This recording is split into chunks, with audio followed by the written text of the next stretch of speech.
Jemaat yang Tuhan Yesus kasihi, selamat pagi, Shalom. Kami mohon perhatian jemaat terhadap warta Majelis Pekerja Klasis GPM Kota Ambon, Minggu 19 Juli 2026. Majelis Pekerja Klasis GPM Kota Ambon menyampaikan selamat datang bagi Bapak, Ibu, Saudara-saudari, anak-anak di ibadah minggu ketiga, khusus yang baru mengikuti ibadah di Gereja Maranatha. Kami menyambut kehadiran Bapak, Ibu, Saudara-saudari dengan penuh kasih dan sukacita.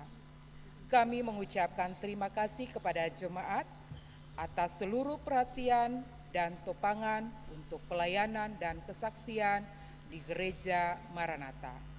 Kami juga mengucapkan selamat dan doa bagi jemaat yang menikmati sukacita berupa HUT kelahiran, HUT pernikahan, dan kebahagiaan lainnya di panjang minggu ini. Tuhan Yesus senantiasa memberkati. Selanjutnya kami sampaikan informasi pelayanan sebagai berikut. Pertama, penerimaan kolekta ibadah Minggu 12 Juli 2026 jam 9 pagi sebesar Rp11.829.000, syukur sebesar Rp3.190.000, persepuluhan sebesar Rp1.343.000 dan sarana fisik sebesar Rp1.250.000.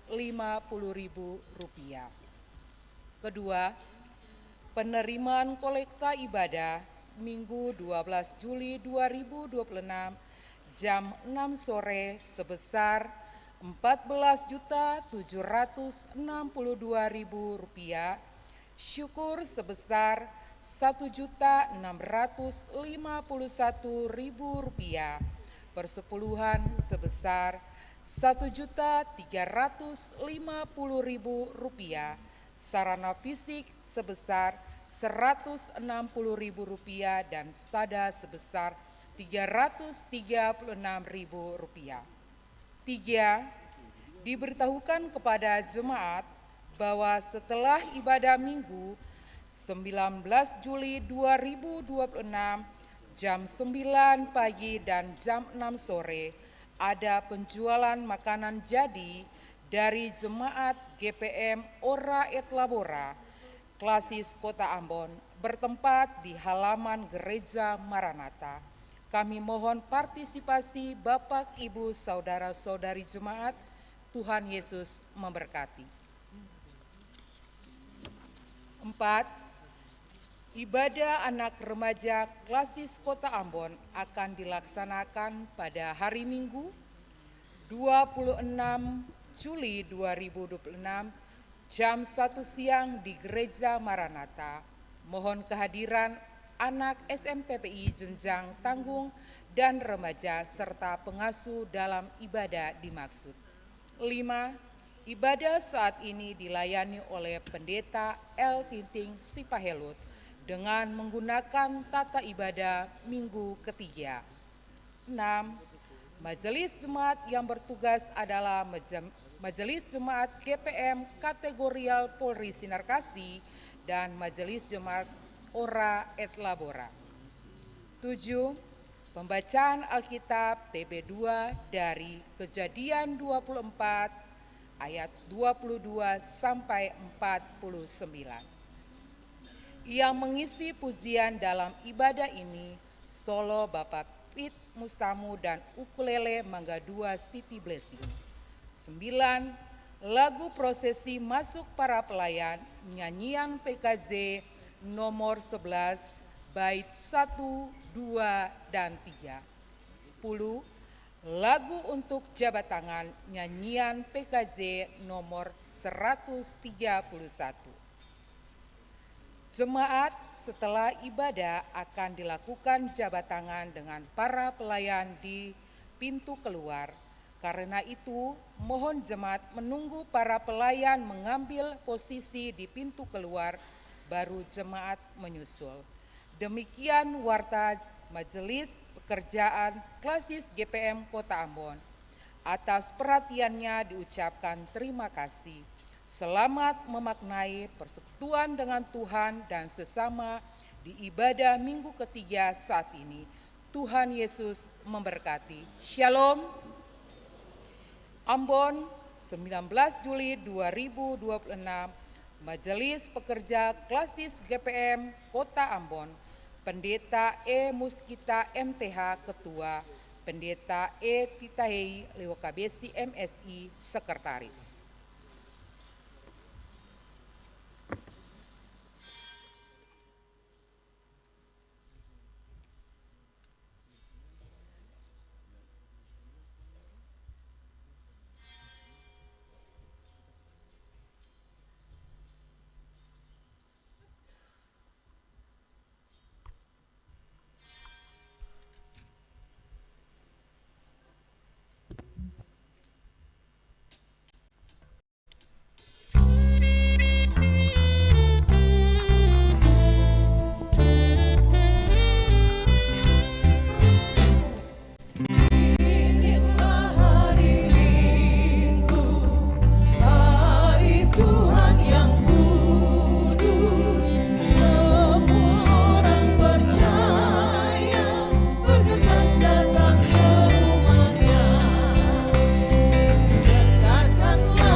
Mari jemaat kita tabiskan ibadah ini.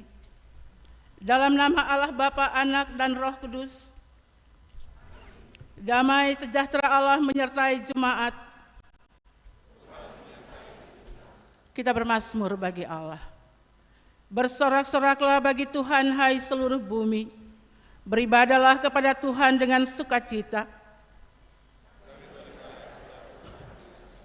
Datanglah ke hadapannya dengan sorak-sorai.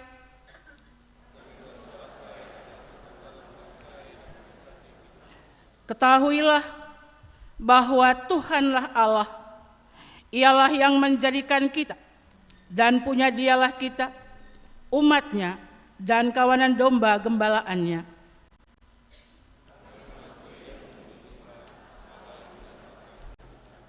Masuklah melalui pintu gerbangnya dengan nyanyian syukur, ke dalam pelatarannya dengan puji-pujian.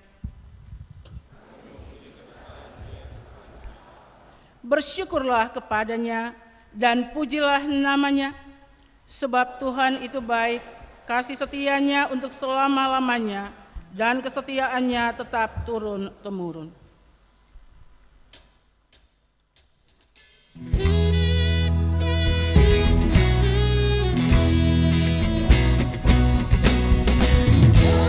Nyanyikanlah nyanyian baru bagi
Doa Kyrie.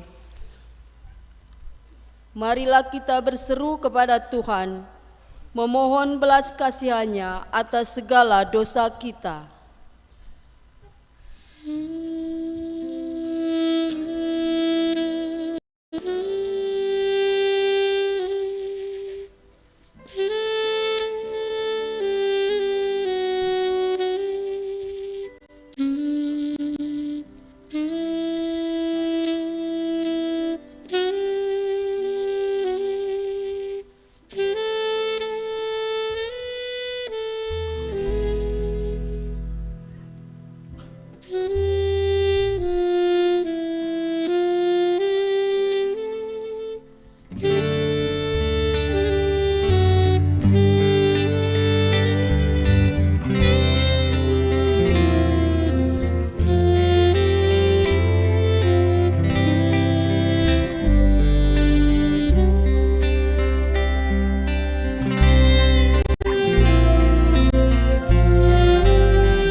Ya Tuhan yang penuh kasih, dunia kami semakin dipenuhi dengan banyak persoalan.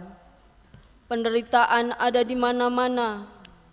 Hidup kami terancam karena tindak kekerasan, kemiskinan, kebodohan, keterbelakangan, keserakahan, pergaulan bebas, pemerkosaan dan pelanggaran hak asasi manusia, penindasan, bencana alam, serta berbagai penyakit lainnya yang menakutkan.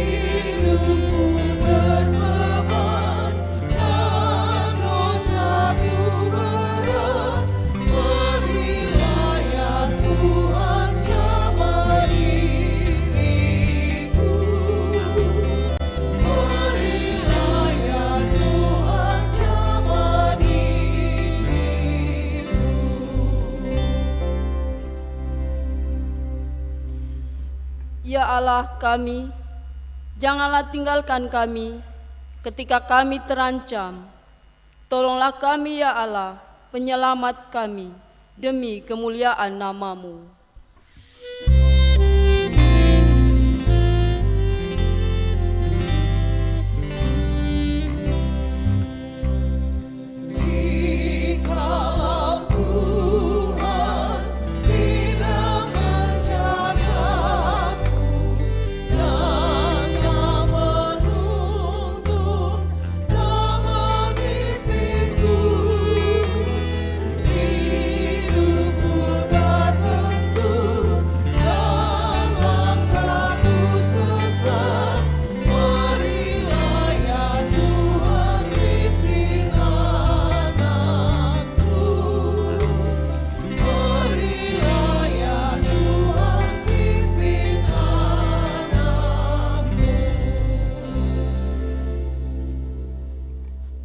Ya Allah yang penuh rahmat, kami mengaku bahwa kami pun turut pula melakukan tindakan-tindakan yang dapat mengancam kehidupan.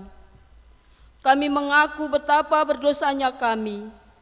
Kami mohon jamahan tangan-Mu yang menyelamatkan, kasih-Mu yang menghidupkan, dan kuasa-Mu yang memampukan.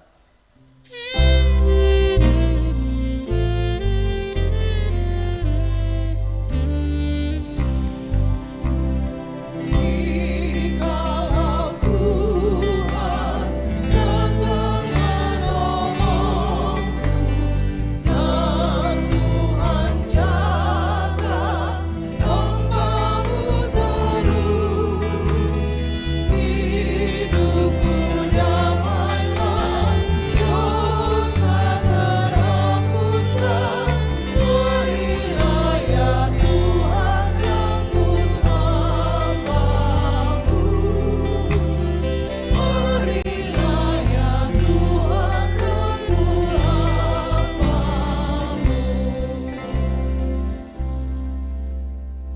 Gloria. Marilah kita memuji Tuhan, sebab rahmat tidak kenal batas. Kemuliaan bagi Allah di tempat yang maha tinggi.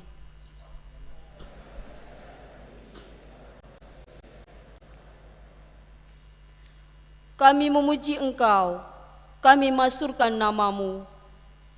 Kami menyembah dan memuliakan Engkau, karena besarlah kemuliaan-Mu ya Tuhan, Raja Sorgawi, Allah yang Maha Kuasa.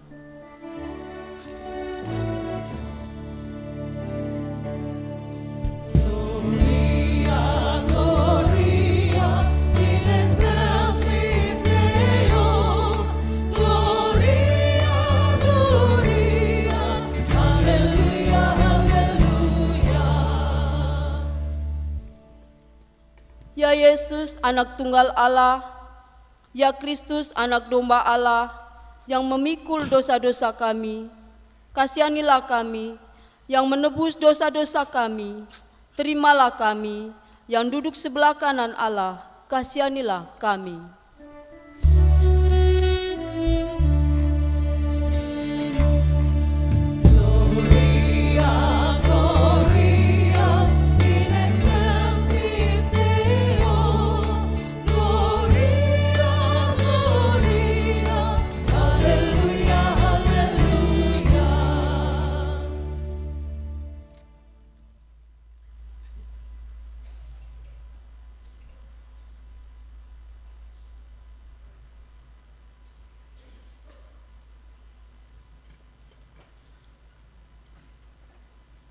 Jemaat yang Tuhan Yesus kasihi, di saat ini kita akan membaca Alkitab yang terambil dari kitab Kudus, Perjanjian Lama, Kejadian 24, ayat 22 hingga ayat 49.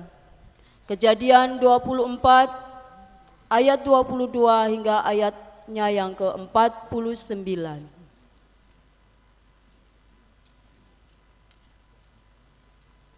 Sebelumnya mari kita berdoa. Ya Roh Kudus, kami mohon bersihkanlah dan sucikanlah hati kami untuk menerima sabda-Mu. Amin.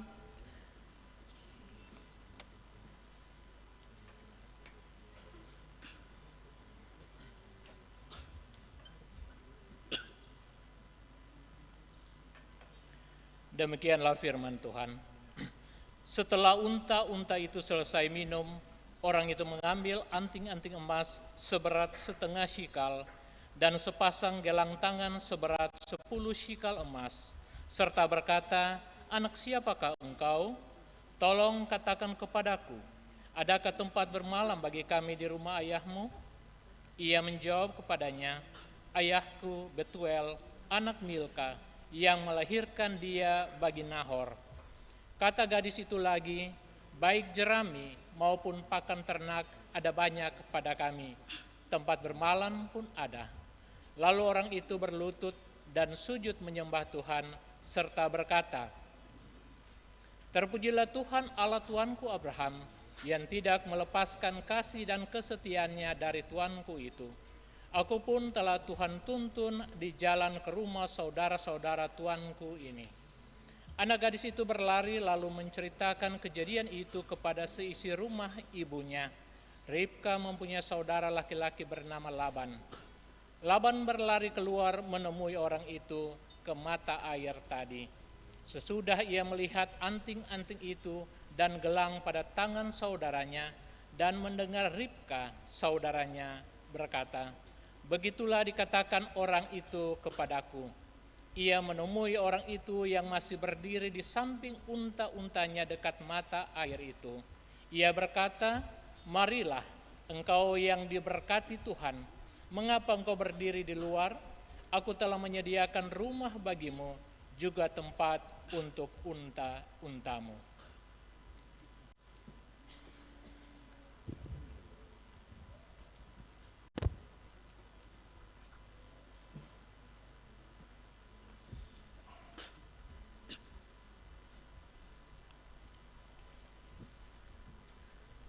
Lalu orang itu masuk ke dalam rumah.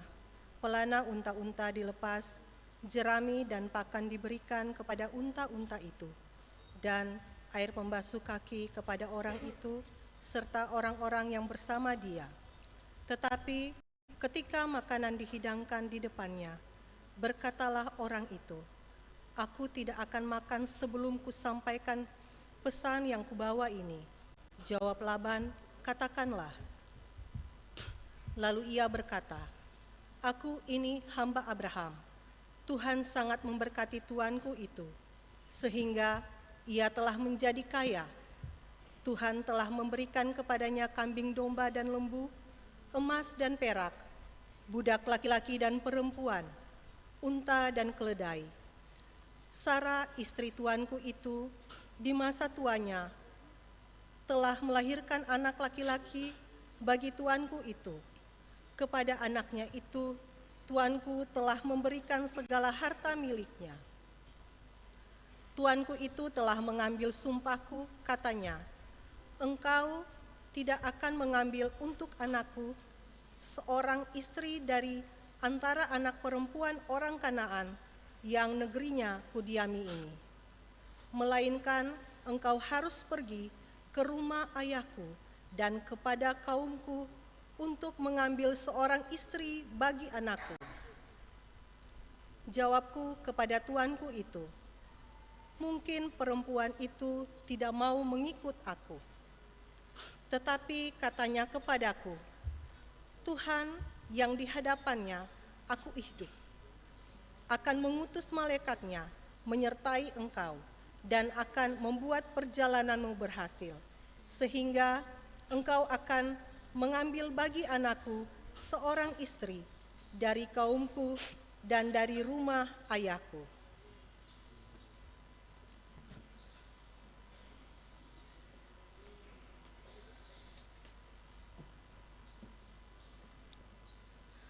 Engkau hanya dapat terlepas dari sumpahmu kepadaku jika engkau sampai kepada kaumku dan mereka tidak memberikan perempuan itu kepadamu. Hanya dalam hal itulah engkau terlepas dari sumpahmu kepadaku. Hari ini aku sampai ke mata air tadi dan aku berkata, 'Tuhan, Allah Tuanku Abraham, jika engkau berkenan membuat perjalanan yang kutempuh ini berhasil, lihatlah aku berdiri di dekat mata air ini, kiranya terjadilah begini. Apabila seorang gadis datang keluar untuk menimba air, dan aku berkata kepadanya, tolong berikan aku minum air sedikit dari kendimu itu. Dan ia menjawab kepadaku, minumlah, dan untuk unta-untamu pun akan kutimba air. Maka dialah istri yang telah Tuhan tentukan bagi anak tuanku itu. Sebelum aku selesai berkata dalam hatiku, Ribka datang membawa kendi di atas bahunya dan turun ke mata air itu, lalu menimba air. Kataku kepadanya, tolong berikan aku minum. Ia segera menurunkan kendi itu dari atas bahunya serta berkata, minumlah dan unta-untamu juga akan kuberi minum. Lalu aku minum dan unta-unta itu juga diberinya minum. Sesudah itu aku bertanya kepadanya, anak siapakah engkau? Jawabnya, aku anak Betuel bin Nahor. Betuel itu dilahirkan Milka bagi Nahor. Lalu aku mengenakan anting-anting pada hidungnya dan gelang pada tangannya. Kemudian aku berlutut dan sujud menyembah Tuhan serta memuji Tuhan, Allah Tuanku Abraham, yang telah menuntun aku di jalan yang benar untuk mengambil anak perempuan saudara tuanku ini bagi anaknya. Sekarang, jika kamu mau menunjukkan kasih dan setia kepada tuanku itu, beritahukanlah kepadaku. Jika tidak, beritahukanlah juga kepadaku, supaya aku berpaling entah ke kanan atau ke kiri. Demikianlah firman Tuhan.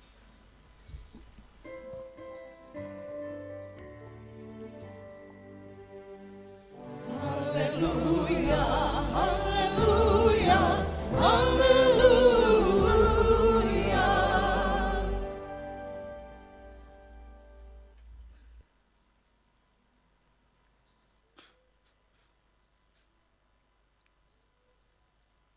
Ibu dan Bapak semua, para pemuda Semua anak yang dikasihi dan diberkati oleh Tuhan Yesus, Paus Yohanes Paulus II pernah berkata, masa depan dunia, masa depan masyarakat dan gereja melewati keluarga. Artinya, kualitas masyarakat sangat bergantung pada kualitas keluarga-keluarga dan anggota-anggota keluarga yang menjadi bahagian daripada masyarakat. Pemikiran Paus diletakkan terhadap situasi real yang sementara dihadapi olehnya pada masa itu. Yang pertama, dia menghadapi krisis keluarga modern, bahwa banyak orang mulai menilai ataupun memandang keluarga bukan sebagai sebuah panggilan iman, tetapi keluarga bagi mereka adalah sebuah pilihan, dan oleh karena itu dapat diubah sesuka hati mereka. Dampaknya adalah bahwa begitu banyak orang merasa terbiasa untuk bercerai dan melemahnya ikatan-ikatan relasional di dalam anggota-anggota keluarga itu sendiri. Yang kedua adalah bahwa sekularisasi. Banyak keluarga mempercayakan pendidikan karakter anggota keluarga atau anak-anak mereka kepada sekolah-sekolah ataupun juga lembaga-lembaga yang dianggap bisa atau mampu menjawab kebutuhan itu, dan mengabaikan tanggung jawab pendidikan ataupun menanamkan nilai-nilai agama secara langsung yang menjadi tugas orang tua di tengah kehidupan anak-anak. Kemajuan ekonomi telah mendorong keluarga-keluarga untuk lebih mengejar kesuksesan, harta ataupun kekayaan daripada membangun relasi keluarga yang sehat. Dan karena itu benih-benih seperti individualisme dan konsumerisme melekat dengan sangat kuat di dalam mentalitas dan perilaku keluarga-keluarga itu. Dan secara pribadi, Paus sendiri mengalami keadaan ketika dalam usianya yang masih muda, ia harus kehilangan ayahnya, ibunya, dan kakaknya. Dan oleh karena itu baginya, keluarga merupakan tempat pertama di mana nilai-nilai kasih, iman, dan pengharapan dipelihara. Bahkan juga martabat dihargai oleh setiap orang. Dan bagi dia, jikalau keluarga gagal menjalankan perannya seperti itu, maka otomatis masyarakat akan merasakan dampaknya. Sebab masyarakat itu sendiri terdiri daripada orang-orang yang berasal dari dalam keluarga. Pertanyaannya adalah bahwa bagaimana situasi kita hari ini?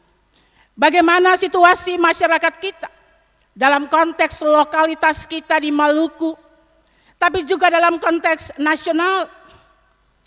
Kita merasakan bahwa secara sosial masyarakat semakin terhubung dengan teknologi digital, tetapi sesungguhnya telah mereduksi hakikat keluarga. Relasi antar anggota keluarga tereduksi ataupun menurun kualitasnya. Komunikasi dalam keluarga, tantangan kesehatan mental, generasi kita bertumbuh dalam mentalitas validasi di media sosial. Ketika ada like, ketika ada love, ketika ada komentar yang diberikan, dan itulah situasi real kita secara sosial.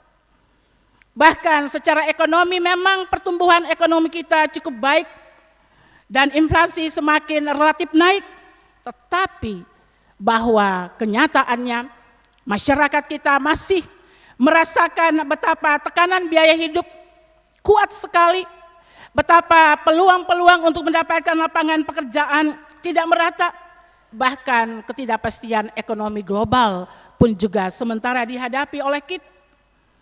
Dan secara politik masyarakat kita secara lokal, tapi secara nasional juga dibingungkan oleh berbagai opini yang mengkaji berbagai masalah. Perdebatan di media sosial, perdebatan di berbagai tempat, yang mengganggu stabilitas kehidupan sosial masyarakat kita. Dan masih ada banyak lagi situasi-situasi yang bisa diharapkan, yang bisa dirasakan oleh saudara dan saya sesuai dengan pengalaman-pengalaman kita. Saudara-saudara jemaat, dalam situasi ataupun dalam konteks dan realitas masyarakat seperti itu, maka seluruh kontribusi dan matriks berpikir kita tentang keluarga patut dipertanyakan ulang. Perlu untuk dipertanyakan ulang, apakah sumber daya dalam tiap keluarga telah dibentuk, telah dibina secara baik, dan apakah masyarakat kita membutuhkan orang-orang yang bertanggung jawab ataupun sumber daya yang diharapkan untuk membangun dan menghasilkan perubahan-perubahan peradaban dalam kehidupan bersama kita. Saudara-saudaraku, karena itu sangat beralasan kalau kemudian Gereja Protestan Maluku mengarahkan cara berpikir, cara beriman seluruh kekuatan umat dan pelayan di wilayah pelayanannya Maluku dan Maluku Utara melalui tema dalam pemberitaan minggu ini bahwa gereja tekun mendidik keluarga untuk menjadi berkat bagi masyarakat. Aksentuasinya adalah pada kata ketekunan yang menjadi peran dan fungsi gereja, dan bahwa keluarga sebagai subjek yang memainkan peran itu, keluarga juga adalah gereja, dan bahwa kontribusi dan dampaknya adalah di tengah masyarakat kita. Aksentuasi tema ini sekali lagi menggugat konstruksi dan matriks berpikir kita tentang keluarga. Bagaimana cara berpikir kita tentang keluarga? Apakah pemahaman kita tentang keluarga masih sesuai dengan tujuan-tujuan Allah? Ataukah kita justru lebih banyak menempatkan cara berpikir kita, pemahaman kita tentang keluarga di dalam kerangka berpikir perkembangan zaman? Dan karena itu keluarga hanya dipandang sebagai tempat pertemuan sesaat anggota-anggota keluarga. Bahwa keluarga itu akan dinilai berhasil kalau memang dia kaya, kalau dia punya harta, kalau dia punya keberhasilan secara material, walaupun untuk mencapai itu dia melewati cara-cara yang sangat tidak tertanggung jawab.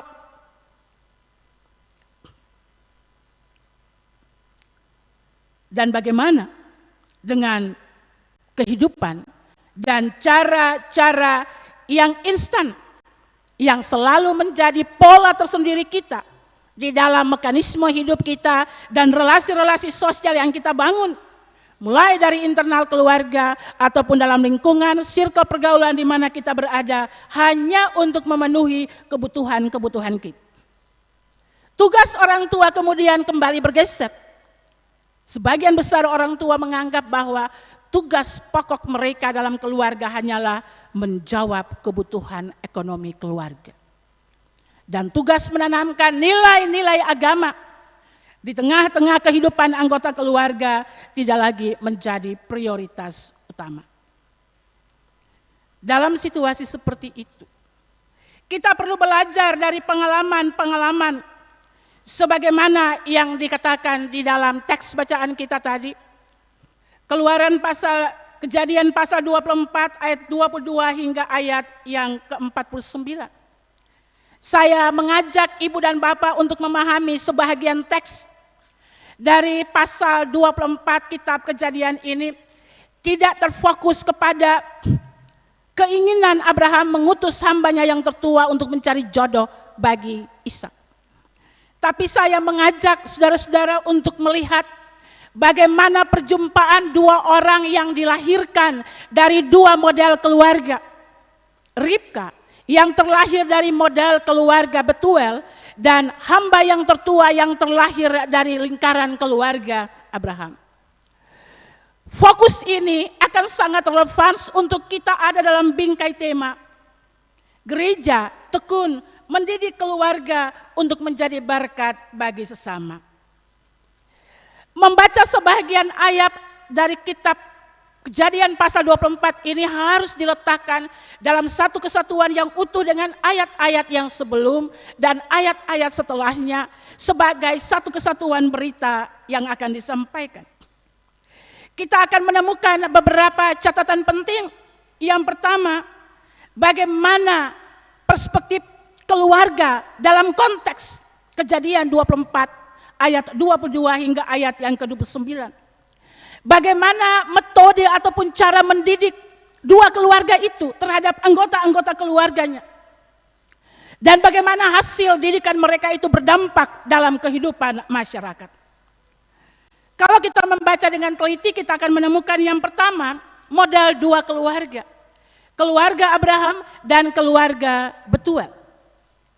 Keluarga Abraham di dalam cara pandangnya, di dalam modalnya sebagai seorang pemimpin keluarga, perspektifnya tentang keluarga adalah bahwa keluarga itu adalah sebuah komunitas iman, tempat untuk memelihara perjanjian Allah, tempat untuk mewariskan nilai-nilai iman dan janji-janji Allah kepada anggota keluarga, kepada generasi berikutnya.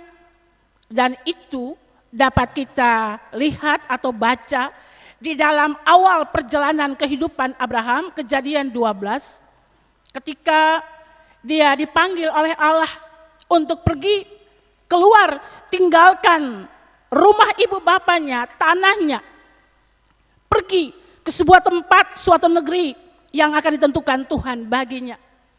Abraham tidak membangun diskusi yang panjang kepada Allah, apakah tempat yang akan dia tujui itu jauh lebih baik daripada tempat ibu bapanya ataupun nenek moyangnya, tanah leluhurnya.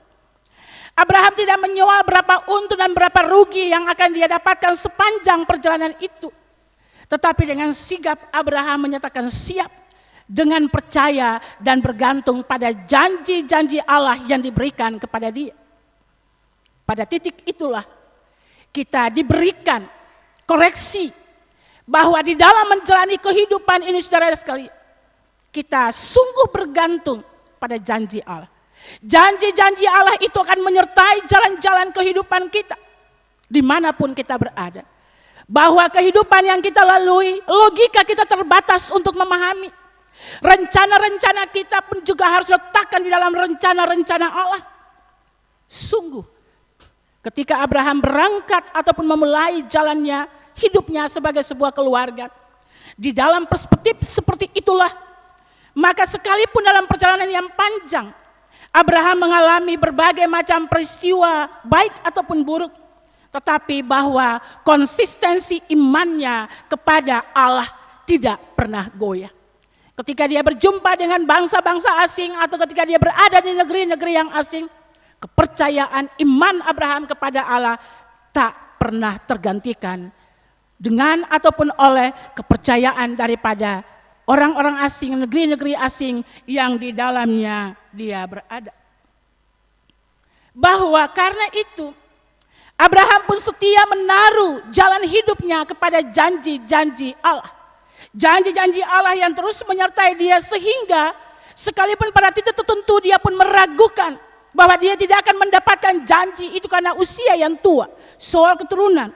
Tetapi pada akhirnya Tuhan menggenapi janji. Dan itulah Allah Abraham, Allah kita, Allah gereja ini, Allah saudara dan saya, Allah semesta alam. Allah yang setia kepada janjinya. Ketika Allah menetapkan janjinya dan menggenapi janjinya, Allah tak akan pernah menyoal siapa kita.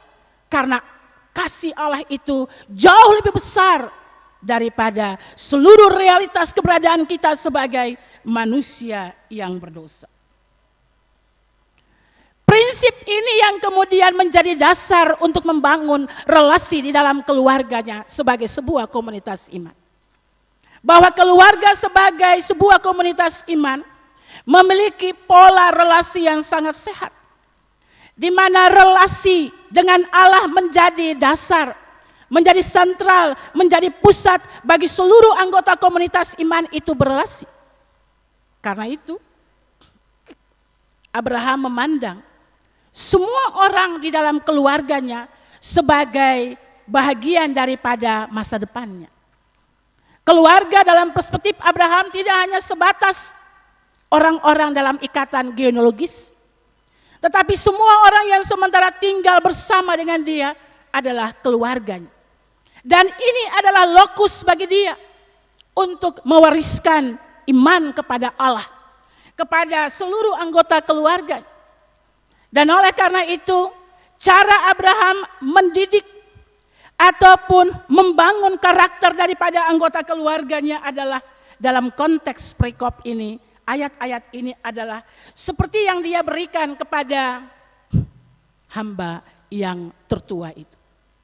Kalau kita membaca bahagian-bahagian sebelumnya, sebetulnya hamba yang tertua memang nama tidak disebutkan di sini, tetapi hamba yang tertua itu bisa menunjuk kepada Eliezer, seorang dari Damsik yang diberi tanggung jawab untuk mengelola kehidupan keluarga Abraham di dalam segala hal.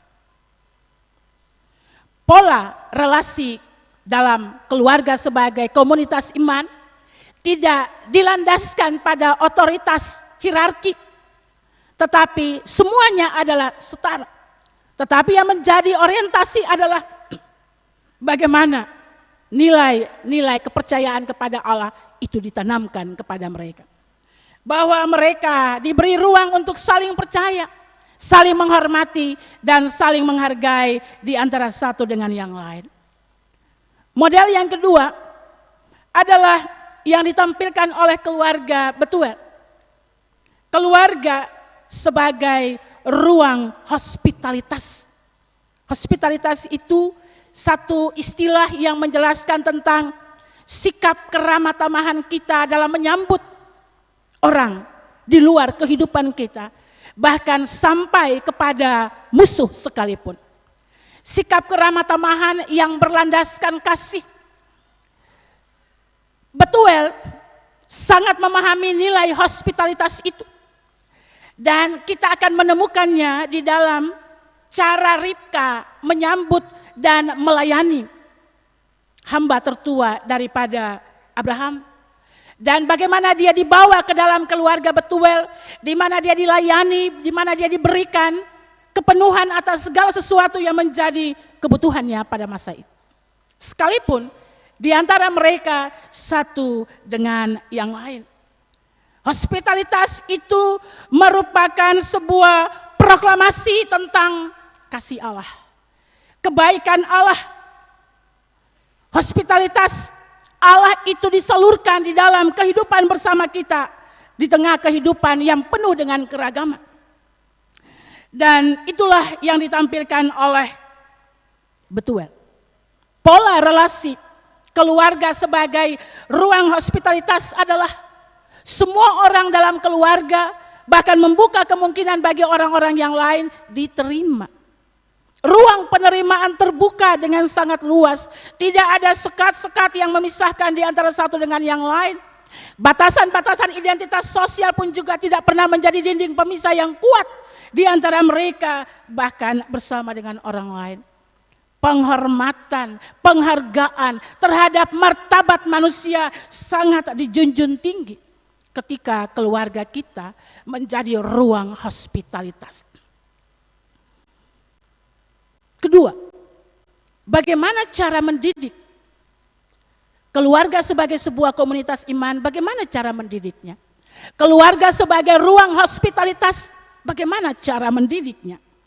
Saudara-saudaraku, dalam konteks hamba yang tertua daripada Abraham itu, kita menggali nilainya, jawabannya dalam konteks ayat-ayat ini. Pertama, bahwa Abraham memberikan sebuah tanggung jawab iman. Tanggung jawab keluarga kepada hamba yang tertua itu. Tanggung jawab untuk mencari bagi anaknya seorang istri. Tetapi bahwa ketika dia memberikan tanggung jawab itu justru diletakkan di dalam dasar kepercayaan kepada Allah.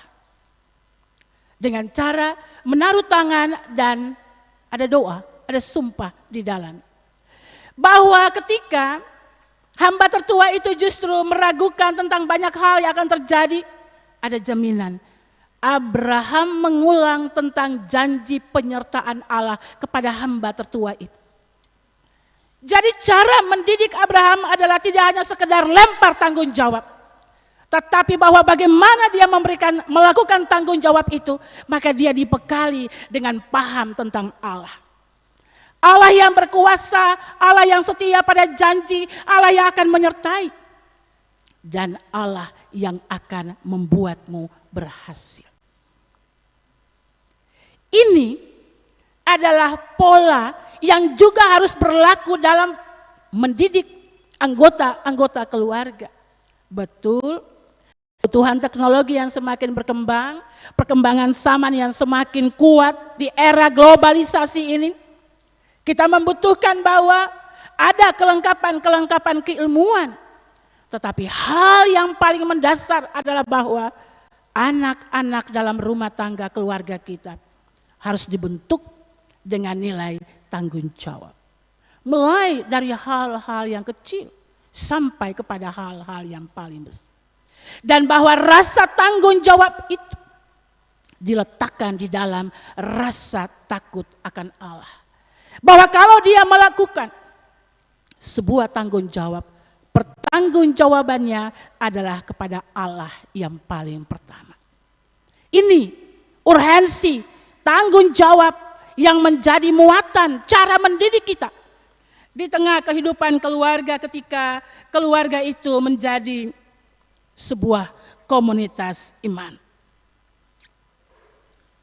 Kedua, cara mendidik Abraham adalah bahwa dia memberikan keyakinan, kepastian tentang apa yang akan terjadi. Abraham ingin mengatakan kepada hamba yang tertua itu bahwa di jalan hidup ini, dalam melakukan tugas di hidup ini, jangan pernah meragukan kepemimpinan Allah. Jangan pernah meragukan penyertaan Allah. Dan jangan pernah meragukan janji-janji Allah. Sekalipun dalam jalan itu ada banyak duri dan onatnya. Hamba tertua itu justru dalam perenungannya, dia meragukan tentang apakah dia akan berhasil ataukah tidak. Dengan tanggung jawab yang diberikan. Tetapi sungguh dia diberi kekuatan, dia diberikan pemahaman. Sehingga di dalam kenyataannya itu yang dia praktekkan. Bagaimana model pembinaan Betuel ketika keluarganya menjadi ruang hospitalitas?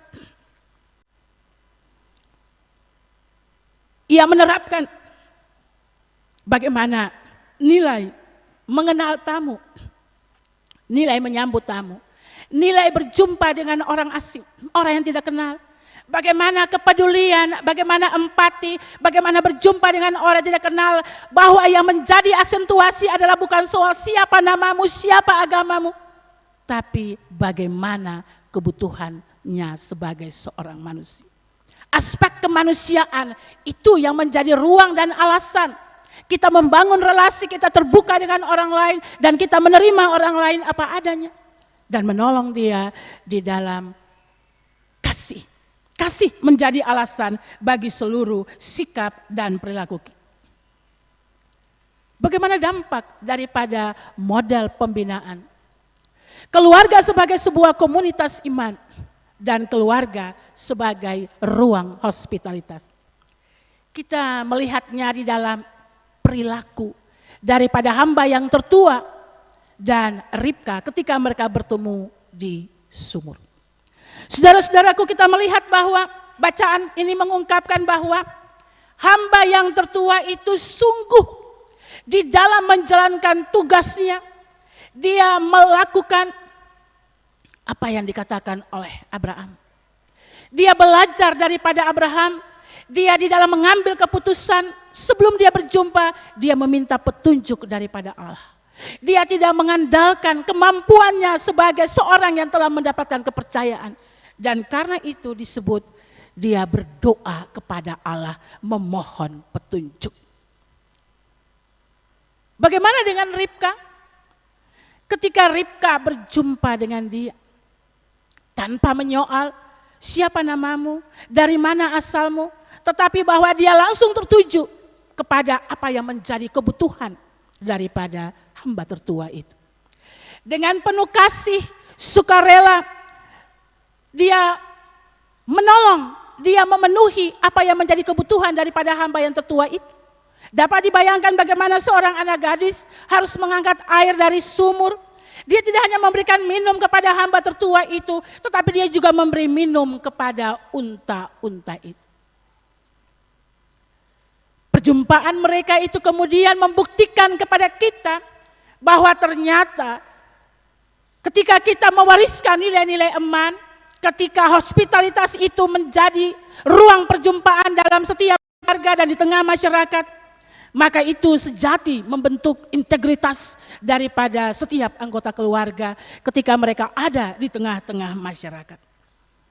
Ribka menjadi orang yang jujur, terbuka. Dia pulang, dia lari ke rumahnya dan menceritakan tentang segala apa yang dia alami, yang dia temui.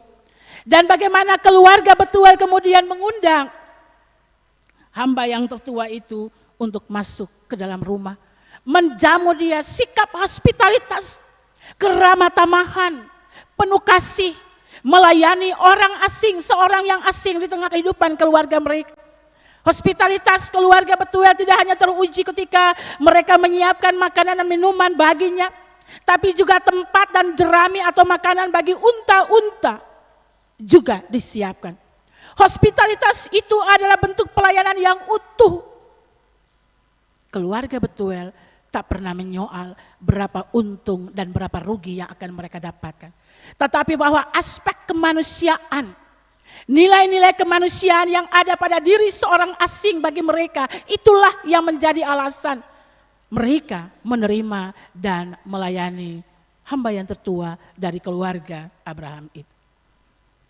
Bahwa ketika mereka duduk dan hendak makan bersama, hamba yang tertua itu kemudian mengatakan bahwa dia tidak akan bisa makan dan minum sebelum ia menjelaskan tentang apa sesungguhnya yang menjadi alasan sehingga dia datang ke situ.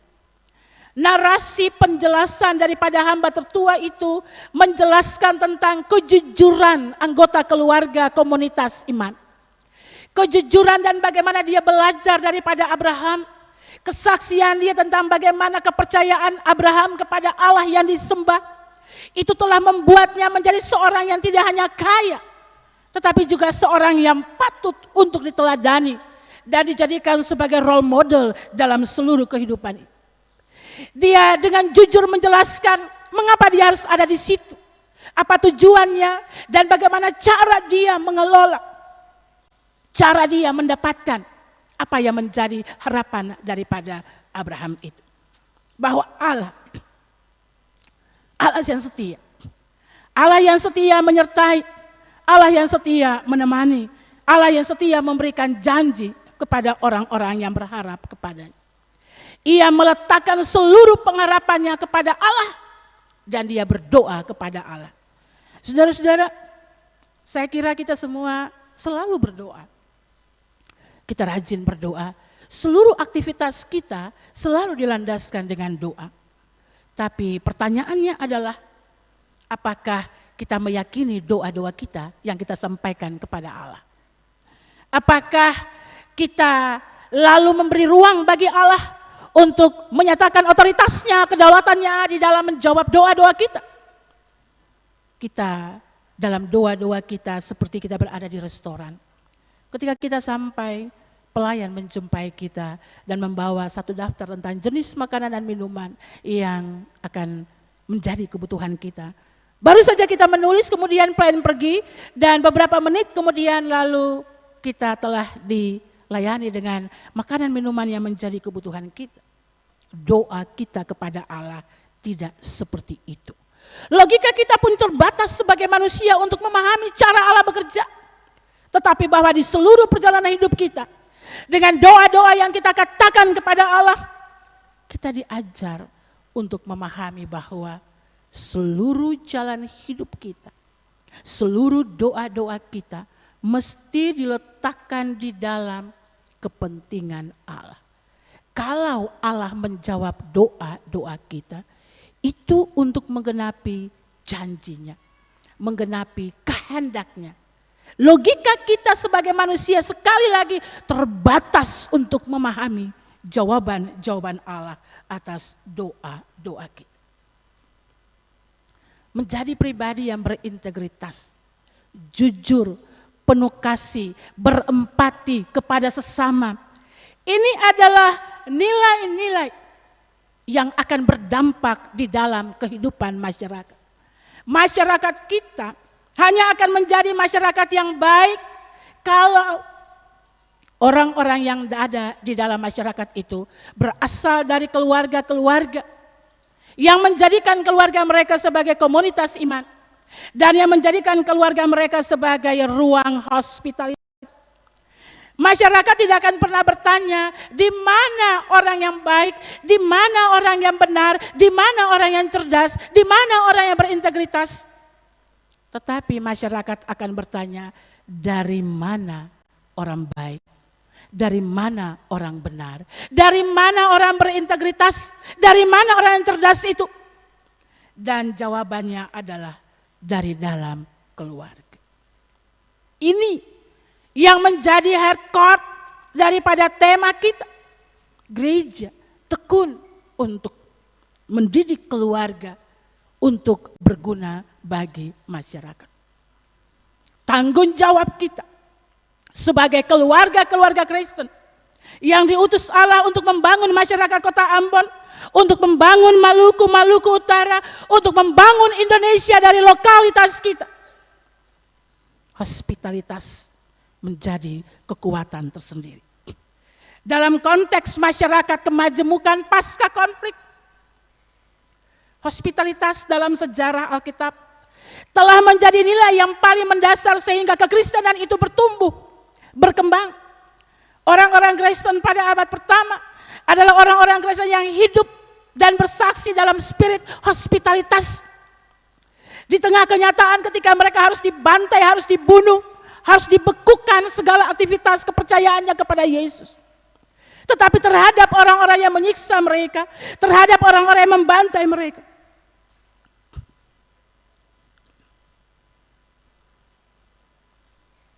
mereka tetap menjamu dan memberikan nilai hospitalitas itu. Keramah tamahan. Hospitalitas dengan demikian menawarkan dimensi baru di dalam pemahaman tentang pemulihan relasi dan pembentukan komunitas di tengah masyarakat kita. Hospitalitas membuka babak baru dalam kehidupan dan dalam perarakan bersama kita di tengah pertentangan di dalam dunia yang sangat rentan dengan hostilitas, ketika permusuhan selalu menjadi model dalam kehidupan masyarakat majemuk. Hospitalitas interreligius, hospitalitas antar agama, itu menjadi kekuatan untuk kita membangun kehidupan masyarakat kita yang majemuk. Karena itu dalam membangun masyarakat majemuk, tak perlu menyoal apa agamamu, tapi bagaimana beragama. Dan hospitalitas tidak hanya menjadi karakter kekristenan, tetapi hospitalitas itu juga menjadi karakter daripada semua orang beragama.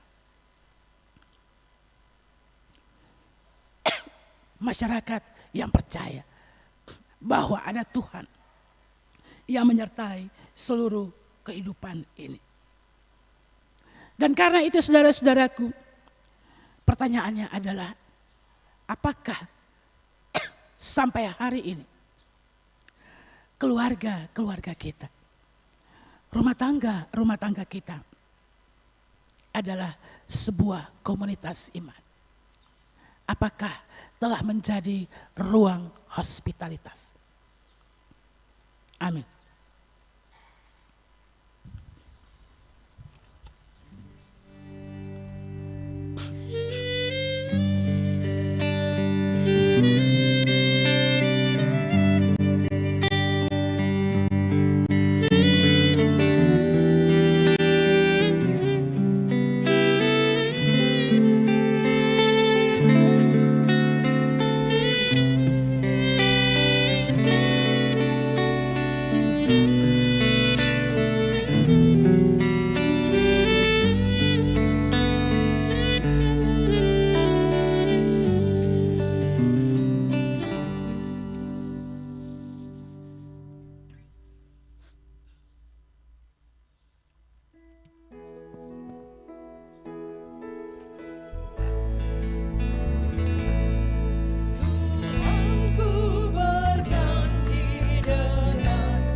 Jemaat dipersilakan berdiri.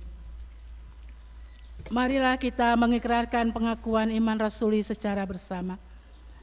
Aku percaya kepada Allah, Bapa yang Maha Kuasa, Halik langit dan bumi, dan kepada Yesus Kristus, anaknya yang tunggal Tuhan kita, yang dikandung daripada Roh Kudus,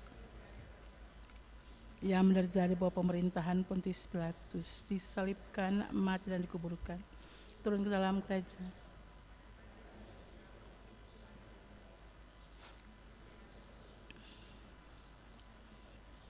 dan akan datang dari sana untuk menghakimi orang yang hidup dan yang mati.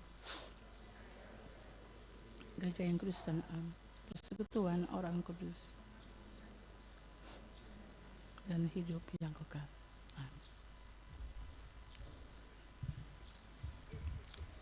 Persembahan pujian oleh Bapak Pit Mustamu dipersilahkan.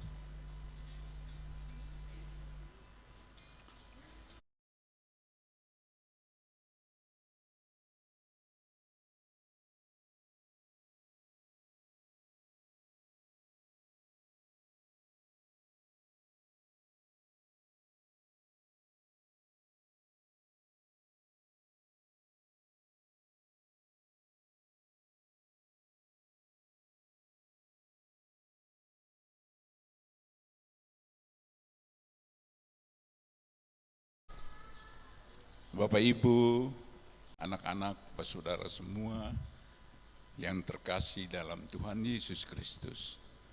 Satu lagu for ketong semua di pagi hari ini. Kiranya lagu ini bisa memberi berkat dan juga mengaminkan firman Tuhan yang disampaikan oleh Ibu Pendeta tentang yakin kita bahwa di dalam hidup kita, apapun yang kita hadapi, keterlibatan Tuhan selalu ada.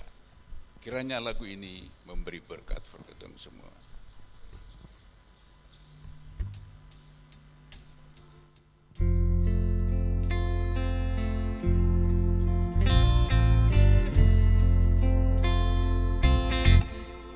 Sometimes I fall to my knees and pray. Come, Jesus, come.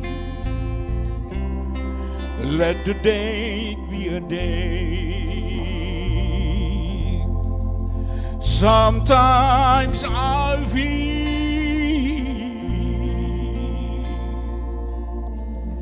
like I'm gonna break, but I'm holding on to a hope that won't fade.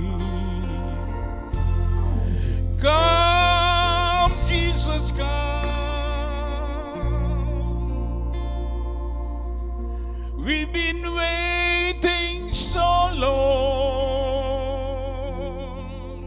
for the day you return to heal every hurt. We need you right now. We need right now. Come and turn this around. Deep down I know this world isn't home. Come, Jesus, come.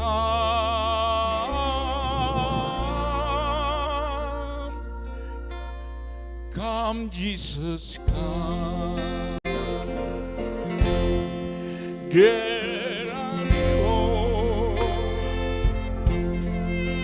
there be no change when Jesus comes. Let today be the day. We'll come for the weak and the strong just the same. Oh, in the power of His hand.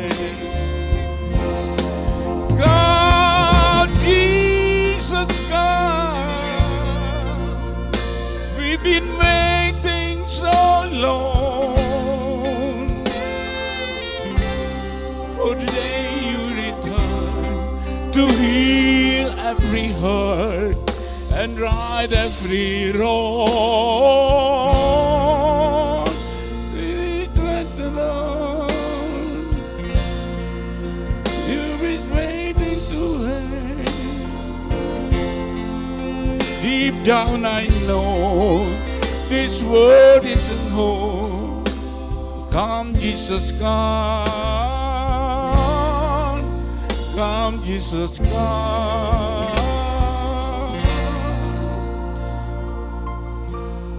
Come Jesus, come.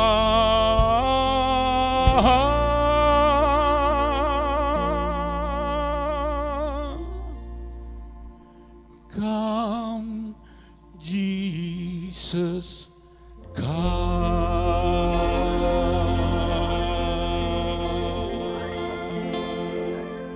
Puji Tuhan, terima kasih. Jemaat, kita akan memberikan persembahan syukur kita kepada Allah.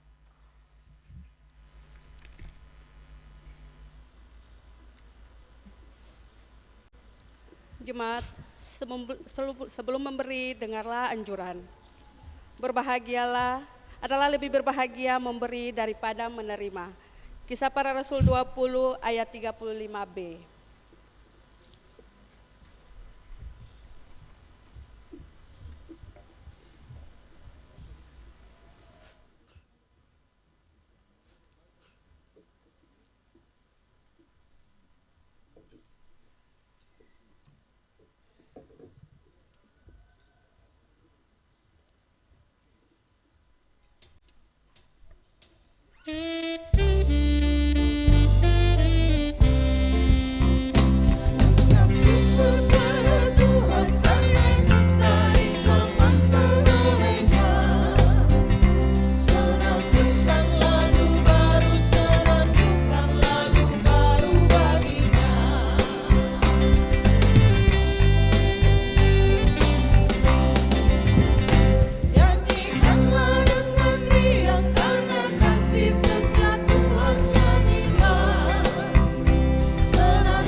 Jemaat, mari kita berdoa.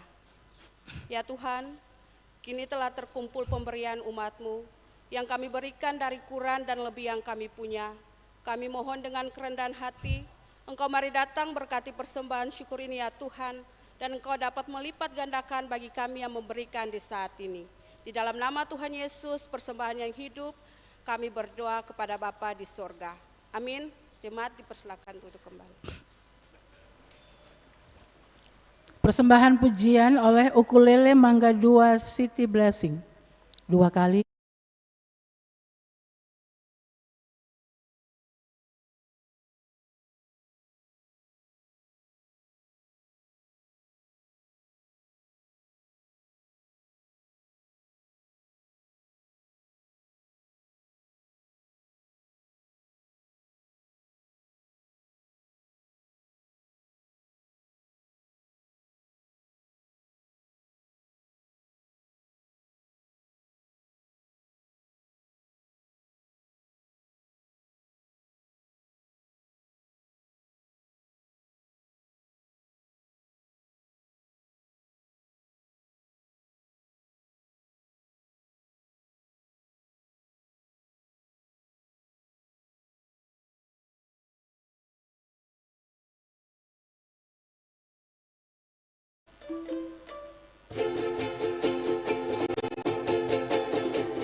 Mari jemaat kita berdoa syafaat dan kita mengakhiri doa Bapa kami.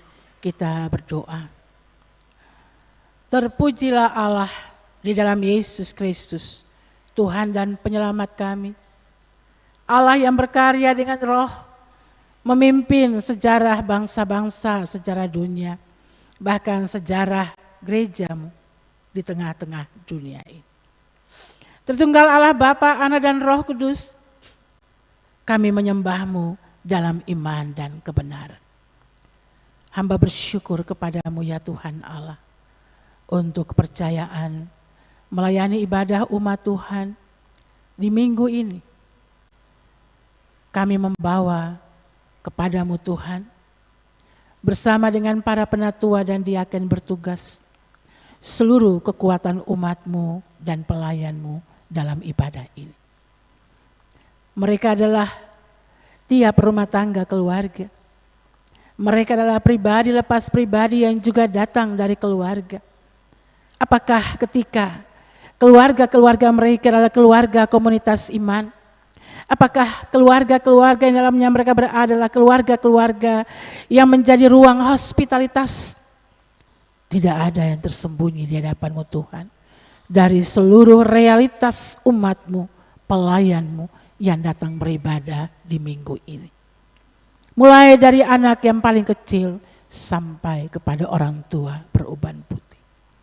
Siapakah Allah seperti Engkau, ya Tuhan?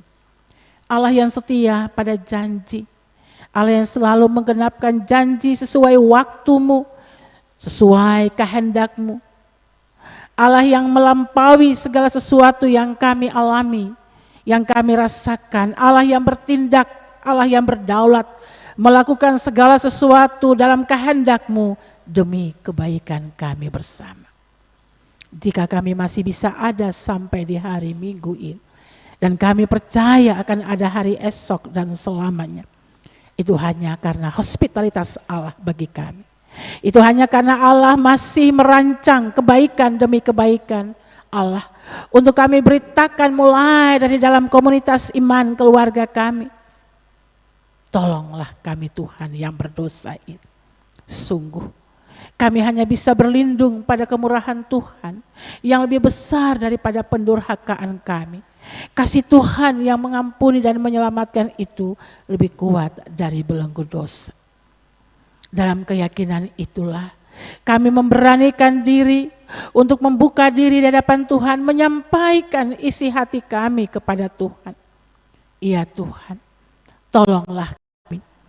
Jadikanlah kami sebagai komunitas-komunitas iman. Buatlah keluarga-keluarga kami menjadi komunitas iman. Berdaulatlah atas keluarga kami ya Tuhan, supaya keluarga kami menjadi ruang hospitalitas.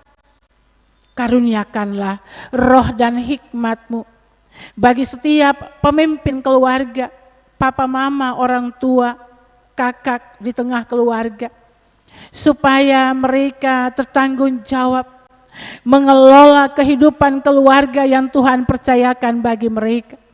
Dengan melakukan metode pembinaan sebagai metode pendidikan, sebagai sebuah komunitas iman, sebagai sebuah ruang perjumpaan, ruang hospitalitas. Masyarakat kami selalu bertanya, Tuhan, dari manakah orang-orang yang berintegritas, orang-orang yang baik, orang-orang yang benar? Biarlah dalam pertolongan Tuhan, keluarga-keluarga kami menyiapkan itu. Tiap rumah tangga keluarga yang telah Tuhan bentuk, tiap rumah tangga keluarga yang Tuhan pelihara di dalam kasih sayang Tuhan, kami percaya Tuhan memberi pertumbuhan. Tuhan berkenan mengasihani setiap relasi yang retak, setiap relasi yang sementara menuju kepada pemulihan. Apakah relasi di tengah internal keluarga, hubungan ataupun relasi antar suami istri, orang tua anak, kakak beradik, saudara bersaudara, bahkan orang-orang yang tidak memiliki ikatan darah dengan kami, yang menjadi bahagian daripada keluarga kami. Tolong kami Tuhan untuk seluruh upaya pemulihan relasi. Karuniakanlah roh dan hikmat-Mu bagi kami pribadi lepas pribadi dalam ibadah di saat ini. Sungguh kami menjadikan hidup kami, keluarga kami, kerja-kerja kami, pengabdian kami, dimanapun kami berada sebagai ruang hospitalitas. Kami bertumbuh bersama, kami hidup bersama dengan saudara-saudara kami seiman dari keragaman gereja. Kami hidup bersama dengan saudara-saudara kami dari keragaman agama. Kami hidup bersama dengan saudara-saudara kami dari keragaman suku dan budaya. Kami bersyukur bahwa hospitalitas interreligius, hospitalitas antar agama masih menjadi sesuatu yang diperhitungkan dalam hidup bermasyarakat kami. Hospitalitas antar agama telah Tuhan karuniakan sejak leluhur kami, dan itu menjadi modal sosial dalam kehidupan kami membangun masyarakat kami. Teristimewa kami di Maluku, pasca konflik 99 sampai dengan 2005, sampai dengan di hari ini 2026, 25 tahun kami melewati masa hidup bersama. Kami bergumul bersama dengan seluruh elemen masyarakat, agama-agama, gereja-gereja bersama dengan seluruh kekuatan masyarakat, memulihkan masyarakat dari trauma, membangun trust, dan membangun kesehatan mental masyarakat kami akibat berbagai macam dampak daripada teknologi digital. Kami percayakan seluruh upaya pembinaan masyarakat kami di dalam kendali dan kedaulatan-Mu ya Allah. Ketika kami bersama dengan gereja-Mu, Gereja Protestan Maluku secara internal, 34 klasis dan jemaat-jemaat yang ada di dalamnya. Seluruh kekuatan majelis pekerja klasis, seluruh kekuatan pendeta, baik pendeta aktif, mulai dari majelis pekerja harian sinode, majelis pekerja klasis, bahkan para pimpinan jemaat dan para pendeta jemaat, seluruh kekuatan pendeta emeritus, seluruh kekuatan penatua dan diaken, seluruh kekuatan fungsionaris pelayan di unit-unit dan sektor pelayanan wadah-wadah organisasi, para tua agama, pengasuh SMTPI, seluruh pendukung liturgi ibadah di setiap ibadah minggu, multimedia, musik, kolektaan, bahkan kantoria. Tolonglah kami semua, kami berada pada garda terdepan. Tolong kami dan buat kami supaya kami juga kedapatan tertanggung jawab di hadapan Tuhan dengan keluarga-keluarga kami.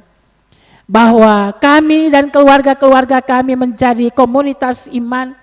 Kami menjadikan keluarga-keluarga kami sebagai ruang hospitalitas, supaya dari dalam rumah tangga kami, keluarga kami, lahir anggota-anggota masyarakat yang berintegritas, yang penuh kasih melayani sesama, yang penuh kerelaan melayani sesama, yang bertanggung jawab, yang jujur, yang mengandalkan Tuhan dan menjadikan Tuhan sebagai pusat kehidupannya, yang selalu mengharapkan Tuhan dalam setiap pergumulan hidup, yang selalu berseru dan berdoa kepada Allah, mengharapkan Allah dan kepemimpinan Allah dalam setiap jalan hidup ini. Tuhan, gereja-Mu ini telah bertumbuh ketika gereja ini menjadi ruang hospitalitas. Dari sejak awal Engkau menghadirkan gereja-Mu di tengah-tengah dunia, dan bahwa gereja-Mu tetap ada sampai di hari ini.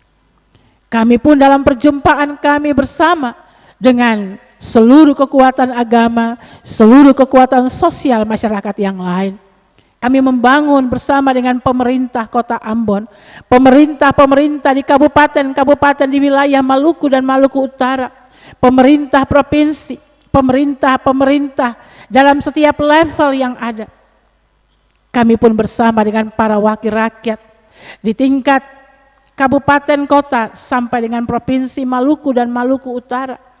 Kami memohon supaya Tuhan karuniakanlah bagi mereka roh dan hikmat-Mu, supaya mereka juga menjadikan keluarga-keluarga mereka sebagai komunitas iman, keluarga-keluarga mereka sebagai ruang hospitalitas, dan mereka hadir di tengah masyarakat sebagai para pemimpin, para wakil rakyat yang mengayomi, yang berintegritas, karena integritas, karena kerelaan, karena empati, karena kepekaan sosial, karena takut akan Allah, dan karena berpusat kepada Allah, dan mereka mempertanggungjawabkan seluruh kerja-kerja mereka kepada Allah.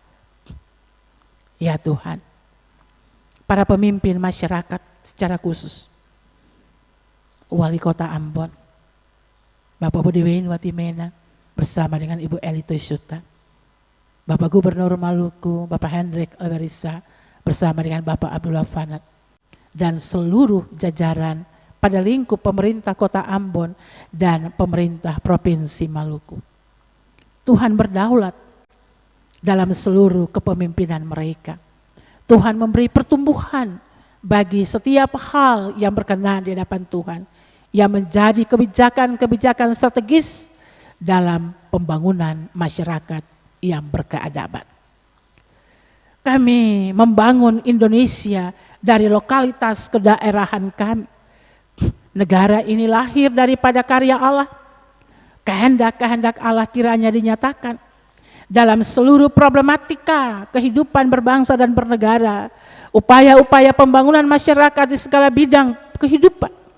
Presiden Indonesia Prabowo Subianto bersama dengan Wakil Presiden Gibran Rakabuming Raka, bersama dengan seluruh jajaran menteri dan seluruh elemen dalam masyarakat Indonesia, kami sangat percaya Tuhan bertindak dalam segala keadaan bangsa ini. Tuhan memberi pertumbuhan, soliditas dan solidaritas dalam kehidupan bersama sebagai masyarakat Indonesia. Tuhan pelihara dan Tuhan beri dampaknya dalam keragaman kami sebagai masyarakat majemuk. Tuhan, di hadapan-Mu tidak ada yang tersembunyi dari segala sesuatu yang menjadi pergumulan hidup setiap ibu bapa, saudara-saudara kami, orang muda, anak-anak kami yang mengikuti ibadah saat ini. Mereka bergumul tentang kehidupan rumah tangga mereka, tentang keluarga mereka, tentang tanggung jawab mereka di tengah keluarga. Mereka bergumul tentang hari esok mereka, apa yang akan mereka makan, apa yang akan mereka minum, apa yang akan mereka pakai, bagaimana karier mereka, bagaimana masa depan pendidikan mereka, jabatan mereka, bagaimana keutuhan hidup keluarga-keluarga mereka, kerja-kerja mereka, segala hal yang menjadi pergumulan real mereka, mereka buka hati mereka di hadapan Tuhan.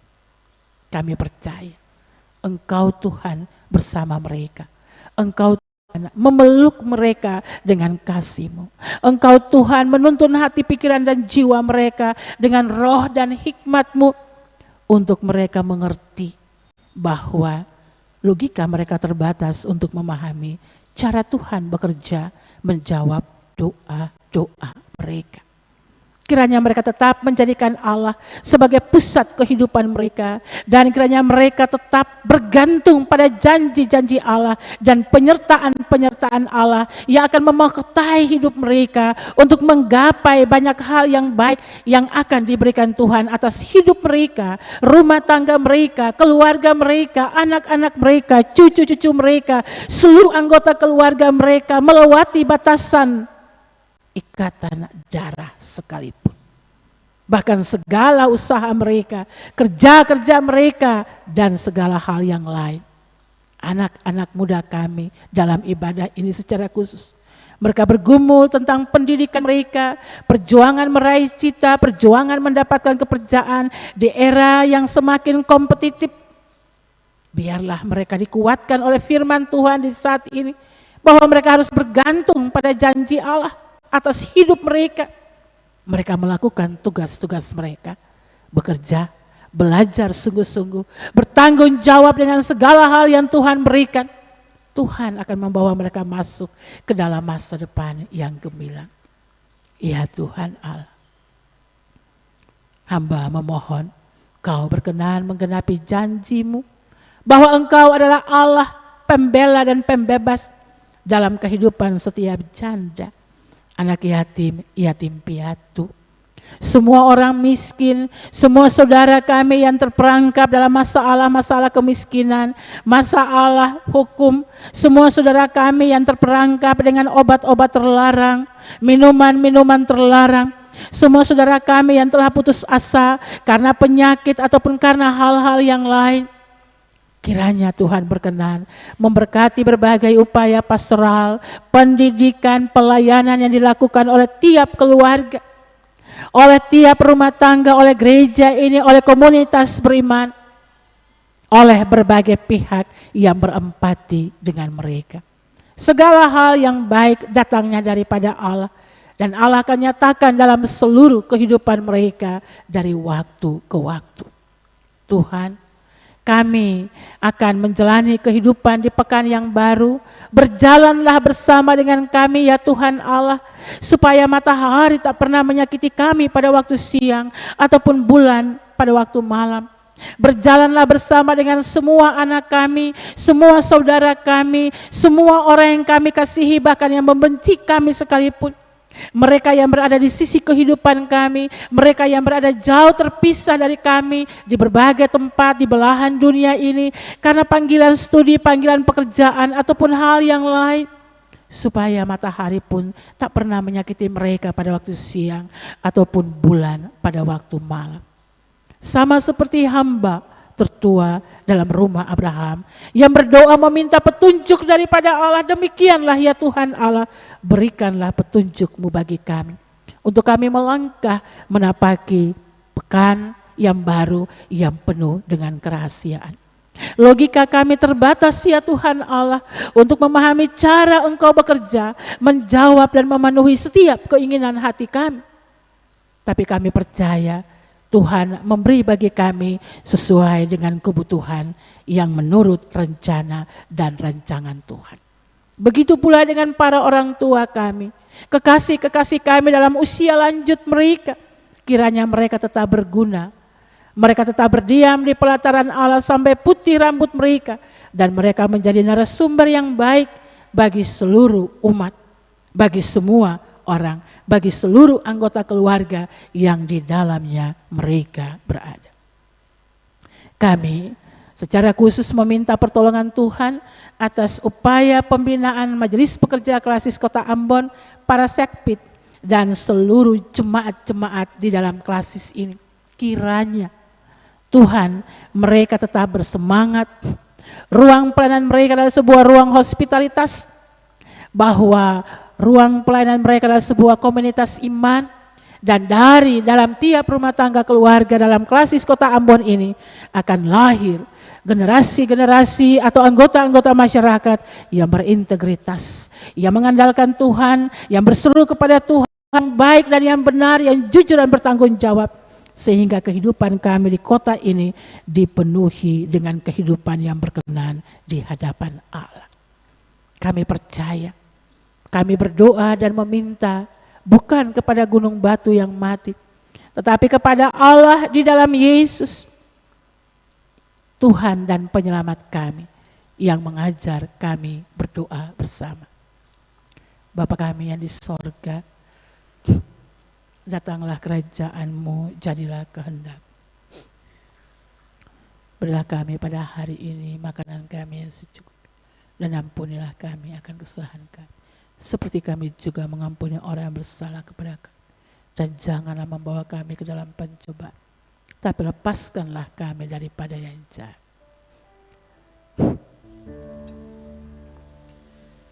Karena Engkaulah yang mempunyai kerajaan dan kuasa dan kemuliaan sampai selama-lamanya. Amin.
Jemaat yang dikasihi Tuhan, pulanglah dengan sukacita dan laksanakanlah tugas menjadi saksi Kristus di tengah-tengah kehidupanmu.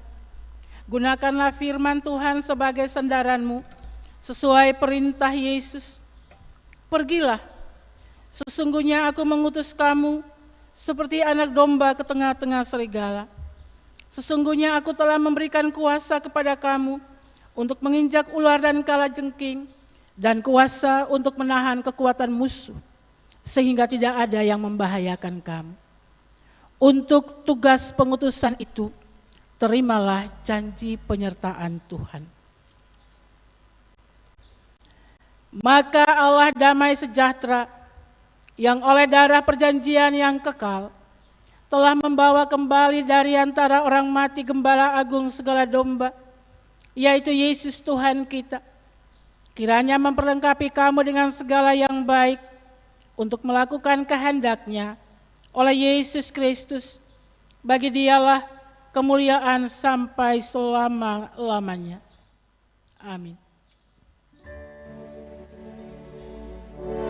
Amin, amin, amin. Shalom jemaat. Selamat hari Minggu.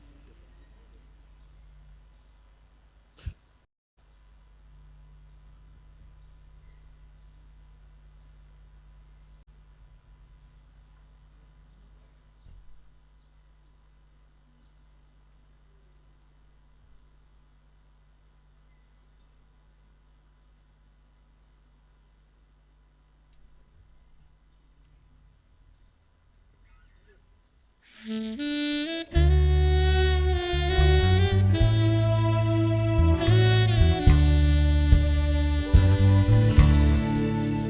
yakin Tuhan tuntun langkahku, serta membuka jalan bagiku. Jika